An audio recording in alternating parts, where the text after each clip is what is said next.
dan mari tetap setia di dalam Tuhan, karena Ia adalah Allah yang luar biasa, Allah yang peduli, dan Ia sangat mengasihi kita semua.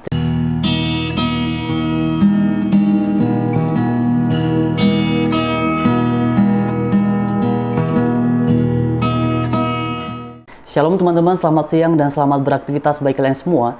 Tadi sekitar jam 9 atau jam 10 pagi saya baca berita, dan sebagaimana kalian semua bisa perhatikan di screen, di sini dituliskan Wakil Ketua Umum MUI Anwar Abbas, orang Islam banyak murtad karena miskin. Nah, kemudian teman-teman di sini pun juga dijelaskan, menurut Anwar Abbas, menurunnya populasi muslim di Indonesia lantaran kemiskinan yang melanda. Akibatnya ada sejumlah muslim yang rela pindah agama karena diimingi harta benda. Nah, teman-teman sekalian, memang dalam bagian ini beliau tidak menyebutkan orang-orang yang kemudian disebut murtad ini pindah ke agama yang mana, itu tidak disebutkan. Tetapi kemudian beliau juga menjelaskan bahwa Anwar Abbas juga berharap terpilihnya Menteri BUMN Erick Thohir sebagai Ketua Masyarakat Ekonomi Syariah bisa mengembangkan sektor real. Nah teman-teman, karena dalam bagian ini beliau memaparkan bahwa salah satu penyebab dari beberapa orang yang seagama dengan beliau ini berpindah agama, sebagaimana tadi sudah dijelaskan, karena faktor kemiskinan. Tadi saya coba searching, dan kemudian sebagaimana kalian semua bisa perhatikan di screen, di sini adalah Badan Pusat Statistik. Nah teman-teman, di poin pertama, di sini tuh dituliskan persentase penduduk miskin pada Maret 2020, ini tahun lalu ya, 2020 sebesar 9,78%. Jadi peningkatannya adalah 0,56% poin terhadap September 2019 dan meningkat 0,37% poin terhadap Maret 2019. Memang teman-teman, ini mengingat situasi yang sekarang pasti ada peningkatan ya terhadap situasi yang seperti ini ya. Makanya di sini pun peningkatannya ini meningkat 0,56%. Kemudian di bagian keduanya, jumlah penduduk miskin pada Maret 2020 sebesar 26,42 juta orang. Oh, ini banyak sekali teman-teman. Meningkat 1,63 juta orang terhadap September 2019 dan meningkat 1,28 juta orang terhadap Maret 2019. Nah, teman-teman sekalian, karena ini datanya kan dari bulan Maret ya, bulan Maret ini kan kalau tidak salah sudah mulai ya kondisi seperti sekarang itu, ini kan sudah hampir berlangsung 1 tahun ya. Memang wajar sekali karena kondisinya seperti ini teman-teman, wajar aja kemudian ada kenaikan kemiskinan. Kemudian di poin ketiganya pun juga dikatakan persentase penduduk miskin di daerah perkotaan pada September 2019 sebesar 6,56%. naik menjadi 7,38% pada Maret 2020. Ini memang naik lagi. Kemudian sementara persentase penduduk miskin di daerah perdesaan pada September 2019 sebesar 12,60%, naik menjadi 12,82% pada Maret 2020. Nah itu teman-teman, di sini juga saya sertakan teman-teman, kalian bisa lihat semuanya di sini. Nah di sini juga pun kalau dibuat perbandingan nih, jumlah penduduk miskin Maret 2020 di daerah perkotaan naik. Nah ini juga naik nih. Ini juga naik lumayan banyak sini naiknya, 1,3 juta orang dari 9,86 juta orang pada September 2019 menjadi 11,16 juta orang pada Maret 2020.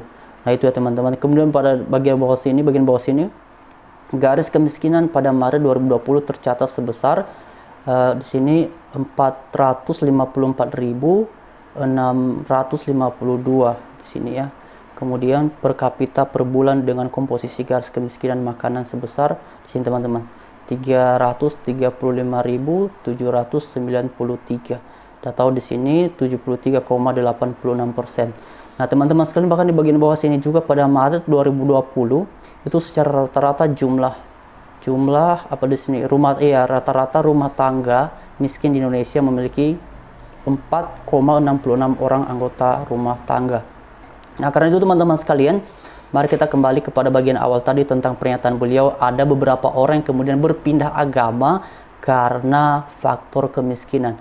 Ya, memang kita juga tidak bisa mengatakan bahwa mengapa beliau menyampaikan seperti itu. Mungkin itu adalah data yang beliau peroleh, tetapi yang pasti pada kesempatan yang sangat baik ini, mengingat beberapa mualaf pernah mengatakan bahwa di Kristen itu bisa misalnya melakukan perekrutan agar orang-orang yang beragama lain itu bisa masuk ke agama Kristen, misalnya dengan Indomie seperti yang pernah disampaikan oleh Ustadz Yahya Waloni, Indomisasi dan beberapa mualaf-mualaf yang lainnya.